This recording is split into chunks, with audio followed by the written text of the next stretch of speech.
anunciou há poucos dias que não vai permitir, a partir de maio já, 1º de maio. a partir dessa semana ainda, publicidade político que tem algum viés eleitoral.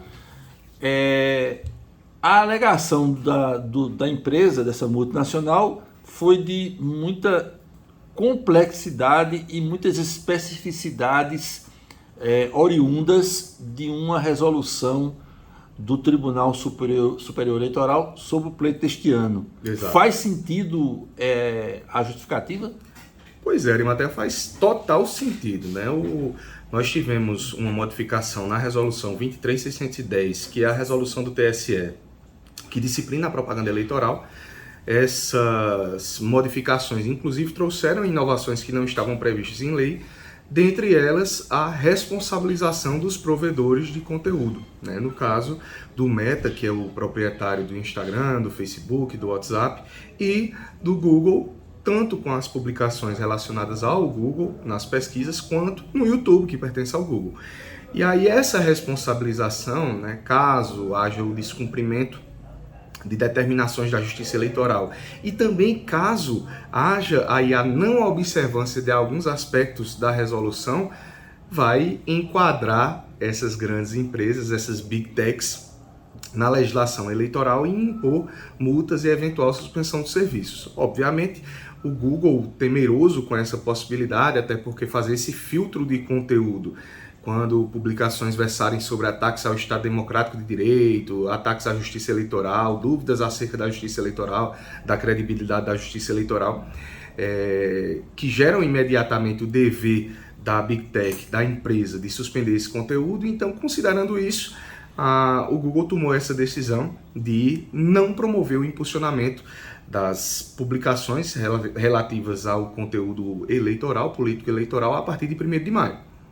Com base nas suas observações de agora, a gente pode imaginar que, eventualmente, a empresa Meta do Facebook e do Instagram façam similar opção?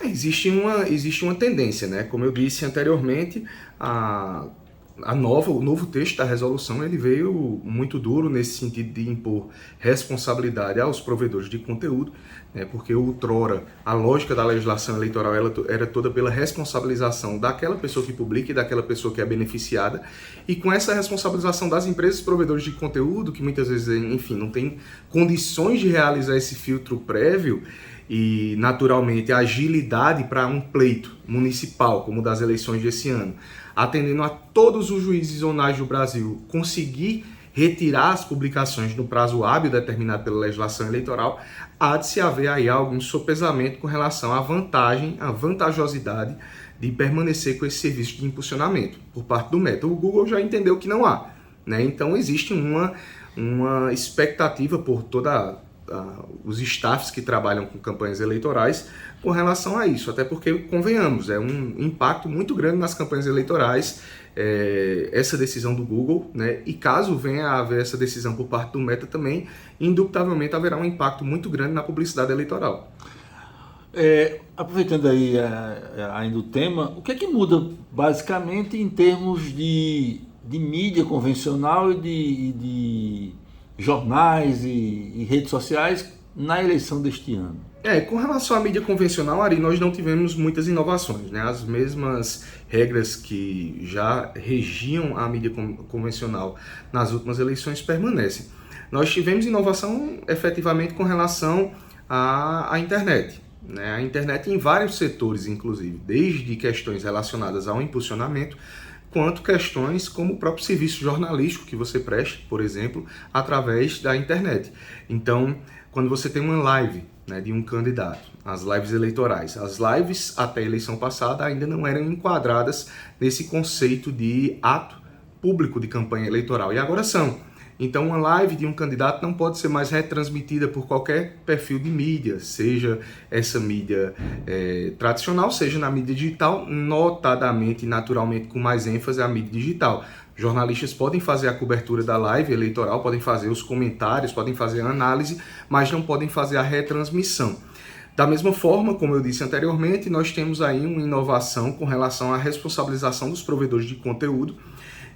No caso direto e imediato de verificação de compartilhamento de publicidade de conteúdo que ataque a justiça eleitoral, as instituições democráticas, que questione o funcionamento da justiça eleitoral.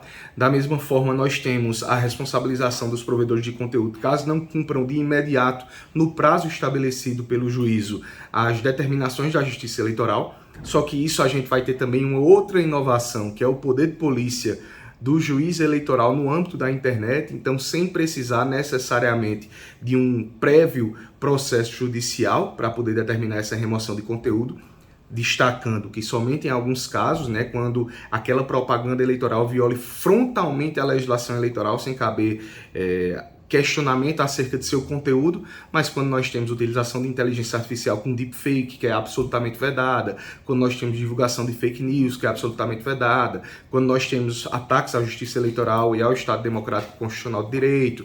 Então, nessas situações, o juiz já pode, de ofício, determinar a imediata remoção do conteúdo.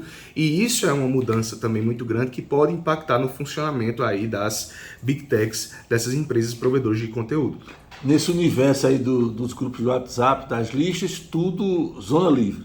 Zona livre, pelo menos prima facie, né? Eu costumo dizer que prima facie por quê? Porque as pessoas acabam perdendo um pouco a mão na hora de divulgar informações em grupos de WhatsApp e nós não sabemos todas as pessoas que se encontram nos grupos de WhatsApp e principalmente qual é o potencial de alcance daquele determinado conteúdo que é publicado, né? Então, muitas vezes você publica algo em um grupo de WhatsApp confiando... Pesquisa é emblemática. Pesquisa é emblemático, né? Você pega aquela pesquisa interna, joga no grupo de WhatsApp, confiando naquelas pessoas que estão naquele grupo de WhatsApp, mas existem outras pessoas ali naquele grupo que podem ampliar a divulgação desse conteúdo e isso pode acarretar em alguma sanção, obviamente, a depender do caso concreto e das peculiaridades do caso concreto.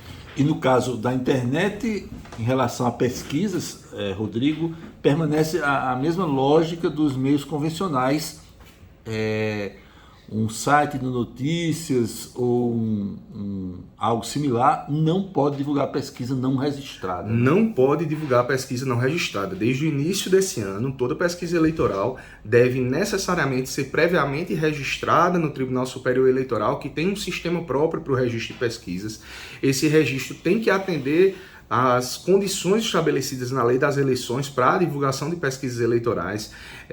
Feito esse procedimento de registro, divulgado que foi registrada a pesquisa, é aberto um prazo anterior à divulgação para que interessados possam verificar os dados dessa pesquisa, verificar eventuais inconsistências, inclusive, eventualmente, até impugnar a divulgação dessas pesquisas que venham a ser inconsistentes ou que sejam nitidamente fraudadas, né? Então, a legislação eleitoral ela vem amarrar esse instituto das pesquisas eleitorais, inclusive com um prazo, como eu disse, iniciando desde o início desse ano, desde 1º de janeiro. Multa salgada, inclusive, né? Multa salgada, a possibilidade de incidência em infração criminal, além da divulgação de pesquisa eleitoral fraudulenta ser passível de imposição de penalidade de multa, como um vício, né, a legislação eleitoral na perspectiva civil, também enquadra-se a divulgação de pesquisa fraudulenta como crime eleitoral, né? Então, muita atenção, né, tanto aos entusiastas eleitores quanto aos veículos de mídia. Hoje em dia nós temos vários blogs políticos, nós temos vários perfis de redes sociais com finalidade política, então muita atenção na hora de divulgar pesquisas que eventualmente não estejam no sistema TSE.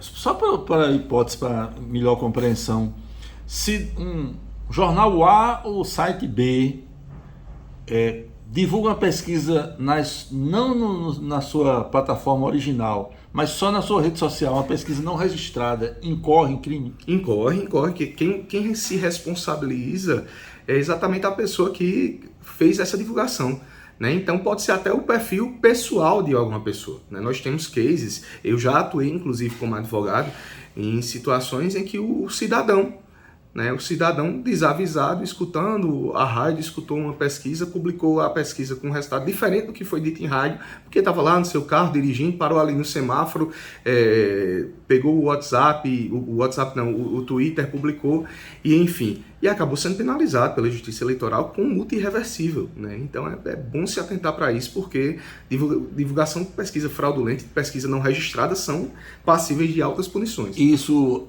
atinge quem eventualmente compartilha? Quem compartilha. Então, o desavisado ele também é punido, né? Não somente aquele que dolosamente divulgou, obviamente, a divulgação de pesquisa fraudulenta, você tem que comprovar que houve fraude, mas o desavisado que eventualmente divulga uma pesquisa não registrada, ele pode sim ser punido por causa disso. Há jornais remanescentes no Brasil, jornais impressos, temos um na Paraíba ainda. Os jornais continuam podendo divulgar matéria paga sobre candidaturas? Continuam, tanto os jornais impressos quanto as revistas, né? Que são... Hoje nós estamos em desuso com a figura do jornal impresso, mas as revistas migraram para o meio digital, naquela formatação semelhante à formatação das revistas impressas, mas tanto os jornais quanto as revistas estão inclusive no espaço digital. Inclusive no espaço digital. Aí a gente vai ter aquela diferença, né? Isso é importante até, Ari. Existem jornais que você paga uma assinatura para ter acesso ao seu conteúdo, né, web, e você também paga para ter acesso a um conteúdo semelhante a um impresso. Né? Então, para mim... A edição online em formato clássico. Formato clássico, né? Então, o que é que pode? Eu posso pagar a propaganda eleitoral para colocar... Posso pagar aquele determinado jornal para colocar a propaganda eleitoral paga na folha do jornal impresso e nessa fotocópia, vamos dizer assim, do jornal impresso que é comercializado online, mas não posso pagar para colocar no site. Do mesmo jornal? No mesmo jornal. Eu só posso colocar naquilo que seria o jornal impresso. As grandes editoras de jornal têm esse formato, né? Você paga a assinatura da versão online e, na verdade, é uma cópia digital daquilo que é impresso. Nesse caso, é possível o pagamento da publicidade. No caso do site, não. 100% proibido. 100% proibido. Muito obrigado,